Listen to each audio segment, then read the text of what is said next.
Case 18, Saenz versus Roe. We find ourselves at the Supreme Court of the United States.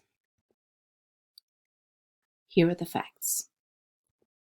California required that people who had newly arrived in the state could not receive a greater amount of welfare benefits during their first year of residence than the amount that they had received in the state where they had lived before. Saenz and other California welfare recipients in this position argued that this law violated their right to travel, and they succeeded in the trial court.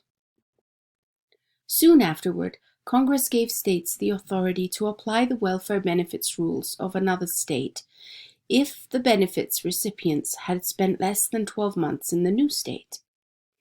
Once this Personal Responsibility and Work Opportunity Reconciliation Act of 1996 had been passed, the state of California appealed the judgment in favor of Saenz. It argued that rational basis review was appropriate for a constitutional challenge to its welfare benefits law, and that it had a legitimate interest in saving over $10 million of its funds per year. So what's the issue? Whether the right to travel prevents states from imposing durational residency requirements that withhold the privileges and immunities of a state's citizens from people who have newly arrived in that state.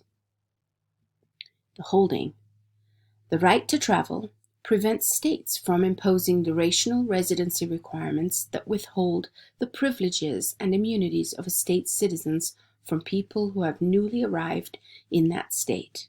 Strict scrutiny and strict liability apply. Let's look at the reasoning behind this. This type of law implicates the right to travel, which is one of the fundamental rights protected by the Constitution. As a result, strict scrutiny rather than rational basis or intermediate scrutiny is the appropriate level of review. As established by the Slaughterhouse cases in 1872, the textual source for the right to travel may be found in the Privileges and Immunities Clause, which ensures that new citizens of a state have the same privileges and immunities as long-standing citizens of the state. All the citizens of the United States are protected under this clause through their federal citizenship, and states must establish a compelling interest to justify restricting the right to travel. They also must show that they have chosen a narrowly tailored means to achieve that interest. The California law is a penalty based on a discriminatory distinction between new and long-standing citizens.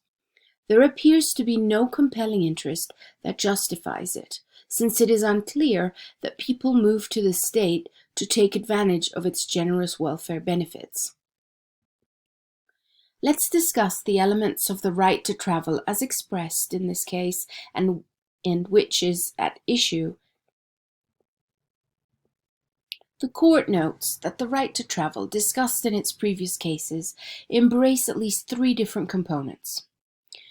Number one, it protects the right of a citizen of one state to enter and to leave another state. Number two, the right to be treated as a welcome visitor rather than an unfriendly alien when temporarily present in the second state. And three, for those travelers who elect to become permanent residents, the right to be treated like other citizens of that state.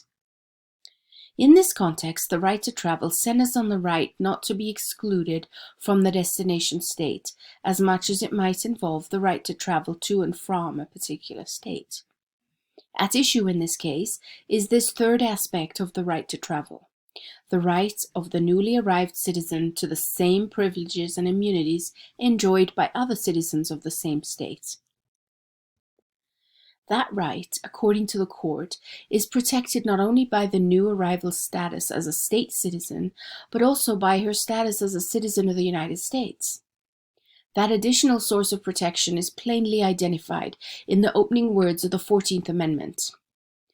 All persons born or naturalized in the United States and subject to the jurisdiction thereof are citizens of the United States and of the state wherein they reside. No state shall make or enforce any law which shall abridge the privileges or immunities of citizens of the United States. Despite fundamentally differing views concerning the coverage of the Privileges or Immunities Clause of the 14th Amendment, most notably expressed in the slaughterhouse cases, it has always been common ground that this clause protects the third component of the right to travel. The first sentence of Article 4, Section 2 provides, "The citizens of each state shall be entitled to all privileges and immunities of citizens in the several states."